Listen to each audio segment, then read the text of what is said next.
Hello everyone, ಇದು ನಿಮ್ಮ ನೇತ್ರ. ಬಿಗ್ ಬಾಸ್ ಅವ್ರ ಕಡೆಯಿಂದ ಫಸ್ಟ್ ಪ್ರೋಮೋ ಬಂದಿದೆ. ಮ್ಯಾಕ್ಸ್ ಮಂಜು ಇಸ್ ಬ್ಯಾಕ್ ಅಂತಾನೆ ಹೇಳ್ಬೋದು. ಗೌತಮಿಯವರು ಮುಂಚೆನೆ ಎಲಿಮಿನೇಟ್ ಆಗಿದ್ರೆ ಮಂಜಣ್ಣನ ಗೇಮ್ ಇನ್ನೂ ಚೆನ್ನಾಗಿರ್ತಿತ್ತಾ ಅಂತ ಅನ್ನಿಸ್ತು.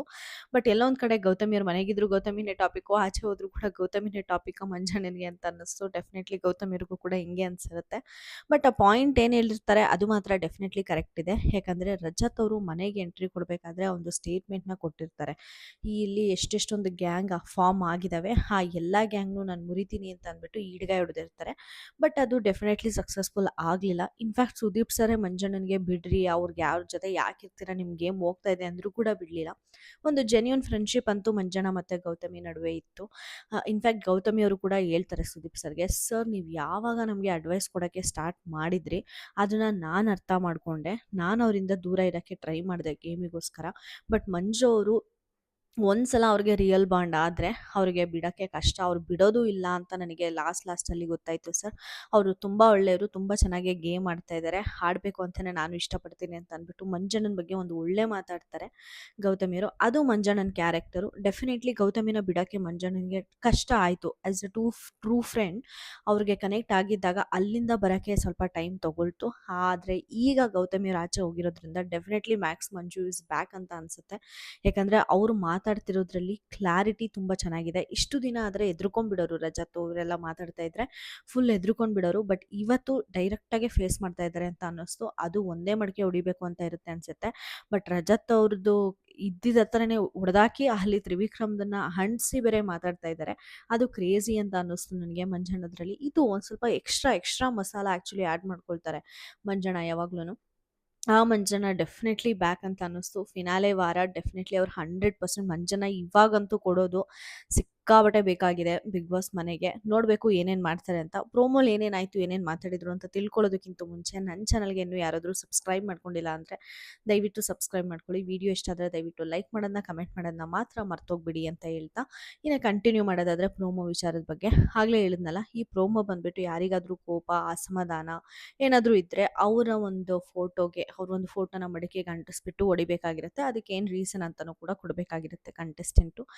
ಇಲ್ಲಿ ಕೋಳಿ ಜಗಳ ತ್ರಿವಿಕ್ರಮ್ದು ಮತ್ತು ಭವ್ಯದು ಮುಗಿಯಂಗೆ ಕಾಣಿಸ್ತಾ ಇಲ್ಲ. ಭವ್ಯ ಹೋಗಿ ತ್ರಿವಿಕ್ರಮ್ ದಂಡಿಸಿ ಹೊಡಿತಾರೆ, ತ್ರಿವಿಕ್ರಮ್ ಹೋಗಿ ಭವ್ಯ ದಂಡಿಸಿ ಹೊಡಿಸ್ತಾರೆ. ಇದನ್ನೆಲ್ಲ ನೋಡ್ತಾ ಇದ್ರೆ ಇವರಿಬ್ರು ಅಲ್ಲಿ ನಾಟಕ ಮಾಡ್ತಾ ಇದ್ದಾರಾ, ಈ ಥರ ಇವರಿಬ್ರಿಗೂ ಒಬ್ರಿಗೊಬ್ರಿಗೂ ಇಷ್ಟ ಇಲ್ಲ ಅನ್ನೋದನ್ನ ಪೋರ್ಟ್ರೇ ಮಾಡೋಕ್ಕೆ ಇವರಿಬ್ರು ನಾಟಕ ಮಾಡ್ತಾ ಇದ್ದಾರಾ ಅನ್ಸೋದ್ರಲ್ಲಿ ಡೆಫಿನೆಟ್ಲಿ ಡೌಟ್ ಇಲ್ಲ. ಬಟ್ ಅಲ್ಲಿ ಅವ್ರು ಮಾತಾಡ್ಕೊಳ್ತಿರೋ ರೀತಿ, ಅವ್ರು ಜಗಳ ಆಡ್ತಿರೋ ರೀತಿ ನೋಡಿದ್ರೆ ಡೆಫಿನೆಟ್ಲಿ ಈ ಮಿಸ್ಅಂಡರ್‌ಸ್ಟ್ಯಾಂಡಿಂಗ್ ಬಂದಿರ್ಬೋದು ಅಂತ ಕೂಡ ಅನ್ಸುತ್ತೆ. ನಿಮ್ಗೇನ್ ಅನ್ಸುತ್ತೆ? ತ್ರಿವಿಕ್ರಮ್ ಮತ್ತೆ ಭವ್ಯ ನಾಟಕ ಮಾಡ್ತಾ ಇದ್ದಾರಾ? ಇಲ್ಲಾಂದ್ರೆ ಅವ್ರ ಮಧ್ಯೆ ನಿಜವಾಗ್ಲೂ ಅಸಮಾಧಾನ, ಬೇಜಾರು ಇದೆಯಾ ಅನ್ನೋದನ್ನ ನನಗೆ ಕಮೆಂಟ್ ಸೆಕ್ಷನಲ್ಲಿ ತಿಳಿಸಿ. ಇನ್ನು ನನ್ನ ಒಪಿನಿಯನ್ ಕೇಳೋದಾದ್ರೆ ಡೆಫಿನೆಟ್ಲಿ ಅವರಿಬ್ಬರಿಗೂ ಒಂದು ರಿಯಲ್ ಜಗಳ ಥರ ಅಂತೂ ಖಂಡಿತ ಆಗಿದೆ. ಯಾಕಂದರೆ ಅಲ್ಲಲ್ಲಿ ಮಿಸ್ಅಂಡರ್‌ಸ್ಟ್ಯಾಂಡಿಂಗ್ಸು ಎದ್ದು ಕಾಣಿಸ್ತು ಲಾಸ್ಟ್ ವಾರ. ಭವ್ಯ ಗೇಮ್‌ಗೆ ತೊಗೊಳ್ಳೋದಾಗಿರ್ಬೋದು, ಇಲ್ಲಾಂದ್ರೆ ತೊಗೊಂಡಾಗ ಕೊಟ್ಟಂಥ ರೀಸನ್ ಆಗಿರ್ಬೋದು, ಎಲ್ಲೋ ತ್ರಿವಿಕ್ರಮ್‌ಗೆ ಹರ್ಟ್ ಆಗಿದೆ. ಅದನ್ನ ಕ್ಯಾರಿ ಫಾರ್ವರ್ಡ್ ಮಾಡ್ತಾನೆ ಇದ್ದಾರೆ. ಎಲ್ಲನೋ ಒಂದು ಕಡೆ ಕುತ್ಕೊಂಡು ಸಾಲ್ವ್ ಮಾಡ್ಕೊಳ್ಳೋ ಬದಲು ಅದೇ ಎಲ್ಲದಕ್ಕೂ ಕಾರಣ ಕೂಡ ಆಗ್ತಾ ಇದೆ ಅಂತ ನನಗನ್ಸುತ್ತೆ. ಇನ್ನು ಇವರಿಬ್ಬರದ್ದು ಬಿಟ್ಟರೆ ರಜತ್ ಬುಜ್ಜಿ ಭವ್ಯಗೆ ಅಂಟಿಸ್ಬಿಟ್ಟು ಹೊಡಿತಾ ಇರೋದು ನಮಗೆ ಪ್ರೋಮೋಲ್ ಕಾಣಿಸ್ತಾ ಇದೆ. ಏನು ರೀಸನ್ ಹೇಳಿರ್ತಾರೆ ಏನು ಅಂತ ಕಾದು ನೋಡಬೇಕು. ಇನ್ನು ಮೇನ್ ಪರ್ಸನ್ ನಾವು ಡಿಸ್ಕಸ್ ಮಾಡಬೇಕಾಗಿರೋದು ನಮ್ಮ ಹನುಮಂತಪ್ಪ ಅವರು. ಹನುಮಂತಪ್ಪ ಅವರು ಭವ್ಯಗೆ ಅಂಟಿಸ್ಬಿಟ್ಟು ಹೊಡಿತಾರೆ. ಇಲ್ಲಿ ಹನುಮಂತಪ್ಪ ಅವ್ರಿಗೆ ಗೊತ್ತು ಭವ್ಯಗೆ ಜಾಸ್ತಿ ವಿತ್ ಕ್ಲಾರಿಟಿ ಮಾತಾಡೋಕ್ಕೆ ಅಷ್ಟೊಂದು ಬರಲ್ಲ ಅಂತ.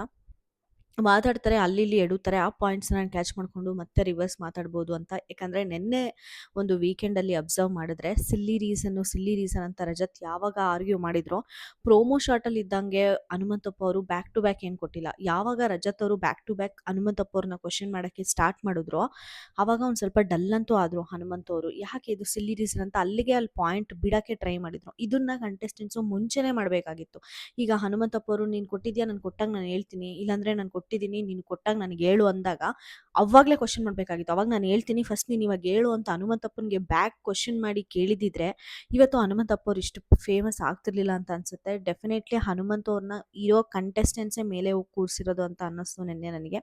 ಈಗ ಕೂಡ ಭವ್ಯನ ಚೂಸ್ ಮಾಡಿದ್ದಾರೆ. ಯಾಕಂದರೆ ಆಲ್ರೆಡಿ ರಜತ್ ಅವರು ಸರಿಯಾಗಿ ತಟ್ಟಂಗೆ ಕೊಟ್ಟಿದ್ರು ಅಂತ ಅನ್ನಿಸ್ತು ನಿನ್ನೆ ನನಗೆ. ಹನುಮಂತ್ ಅವರು ಭವ್ಯವ್ರನ್ನ ಚೂಸ್ ಮಾಡಿ ಹೊಡಿತಿರೋದು ಕಾಣಿಸ್ತಾ ಇದೆ. ಮೋಕ್ಷಿತ ಮೋಸ್ಟ್ಲಿ ಮಂಜಣ್ಣನೇ ಹೊಡೆದಿರ್ತಾರೆ. ಯಾಕಂದ್ರೆ ಮಂಜಣ್ಣ ಮೇಲೇನೆ ಜಾಸ್ತಿ ಅಸಮಾಧಾನ ಅನ್ನೋದು ಮೋಕ್ಷಿತಾಗಿರೋದು. ಒಂದು ಹಾಡು ಹೇಳೋದಾಗಿರ್ಲಿ, ನಾಮಿನೇಷನ್ಗೆ ಯೂಸ್ ಮಾಡ್ಕೊಂಡ್ಲು ಅನ್ನೋದಾಗಿರ್ಲಿ, ಮತ್ತೆ ದೇವಿ ನೋಡ್ಕೊಳ್ತಾಳೆ ಬಿಡುವಂತ ಸ್ಟೇಟ್ಮೆಂಟ್ಸು, ಮತ್ತೊಂದು ಮಗದೊಂದು ಮೋಕ್ಷಿತಾಗೆ ಮಿಸ್ಅಂಡರ್ಸ್ಟ್ಯಾಂಡಿಂಗ್ ಆಗಿರೋದಂತೂ ಮಂಜಣ್ಣನ್ಗೆ. ಬಟ್ ಅಲ್ಲಿ ಮಂಜಣ್ಣನ ಫೋಟೋನೇ ಪ್ರಾಪರ್ ಆಗಿ ಅಣಿಸಿದ್ರು ಅನ್ನೋದು ಮಾತ್ರ ಕ್ಲಾರಿಟಿಯಾಗಿ ಕಾಣಲ್ಲ ಪ್ರೋಮೋ ಅಲ್ಲಿ.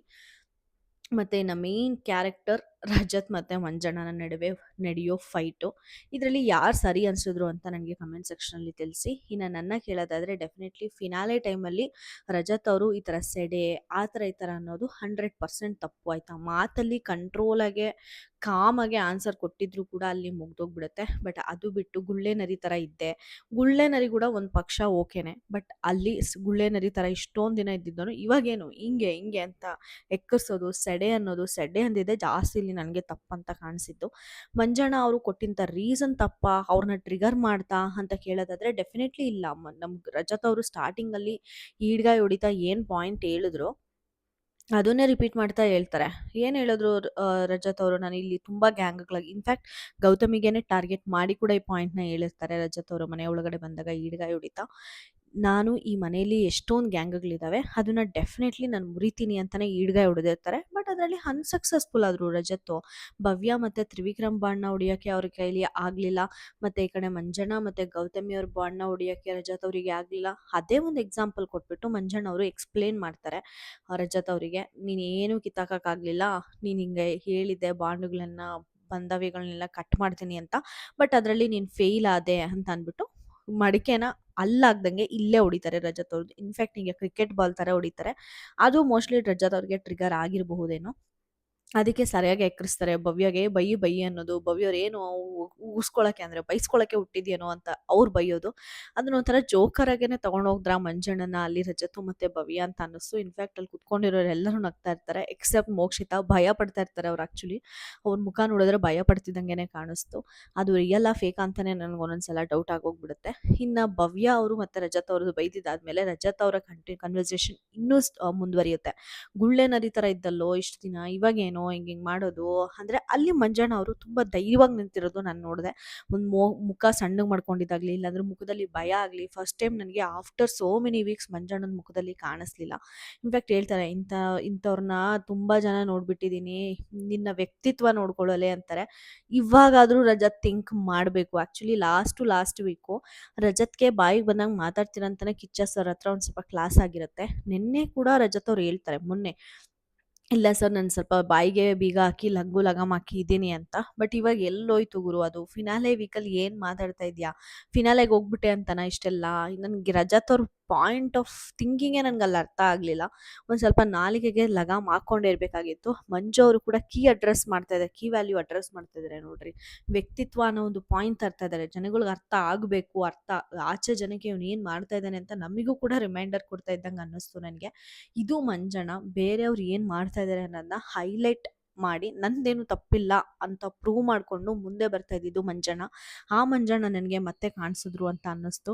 ಆದರೆ ರಜತ್ ಅವ್ರು ಮಾತ್ರ ಆರ್ಗ್ಯೂ ಮಾಡ್ತಾನೆ ಇರ್ತಾರೆ. ಸೆಡೆ ನನ್ನ ಮಗನ ನೀನು, ಬಾರೋ 1 to 1 ಮಾಡ್ಕೊಂಡು ನೋಡ್ಕೊಳ್ಳೋಣ ಬಾರೋ ಅಂತ ಬೇರೆ ಚಾಲೆಂಜ್ ಮಾಡ್ತಾರೆ. ಏನು ಗುರು, ಆಲ್ರೆಡಿ ರಂಜಿತ್ ಹೋಗಿಲ್ವಾ 1 to 1 ನೋಡಿಕೊಂಡು? ಏನು ಮಾತಾಡ್ತಾ ಇದ್ದಾರೆ ಬಿಗ್ ಬಾಸ್ ಮನೇಲಿ ರಜತ್ತು ಅಂತ ಅನ್ನಿಸ್ತು. ಈ ಸಲ ಬುಜ್ಜಿ ಅವರು ಸ್ವಲ್ಪ ಅವ್ರು ಲಗಾಮ್ ಹಾಕ್ಕೊಳ್ಳೋದು ಹೆವಿ ನೆಸೆಸರಿ ಇದೆ. ಹಿಂಗೆ ಮಾತಾಡ್ತಾ ಇದ್ರೆ ಪ್ಯಾಕ್ ಮಾಡಿಕೊಂಡು 6th ಪ್ಲೇಸಲ್ಲೇ ಎಲಿಮಿನೇಟ್ ಆಗೋಗ್ಬಿಡ್ತಾರೆ. ವೋಟಿಂಗ್ ರಿಸಲ್ಟ್ಸ್ ಅನ್ನೋದು ಸಿಕ್ಕಾಪಟ್ಟೆ ಇಂಪಾರ್ಟೆಂಟು. ಬುಜ್ಜಿ ಇದನ್ನು ರಿಯಲೈಸ್ ಮಾಡ್ಕೊಂಡ್ರೆ ಚೆನ್ನಾಗಿರುತ್ತೆ. ಇಲ್ಲಿ ಮಂಜಣ್ಣನ ಆಟ ಮಾತ್ರ ಸಖತ್ ಕ್ರೇಜಿ ಅಂತ ಅನ್ನಿಸ್ತು. ನಿಮ್ಗೇನು ಅನ್ನಿಸ್ತು ಮಂಜಣ್ಣನ ಆಟದ ಬಗ್ಗೆ ಅಂತ ನನಗೆ ಕಮೆಂಟ್ ಸೆಕ್ಷನಲ್ಲಿ ತಿಳಿಸಿ. ಈ ವಿಡಿಯೋ ಇಷ್ಟ ಆದರೆ ದಯವಿಟ್ಟು ಲೈಕ್, ಶೇರ್ ಆ್ಯಂಡ್ ಸಬ್ಸ್ಕ್ರೈಬ್ ಅಂತ ಹೇಳ್ತಾ ನಾನು ಈ ವಿಡಿಯೋನ ಮುಗಿಸ್ತಾ ಇದ್ದೀನಿ. Thank you so much.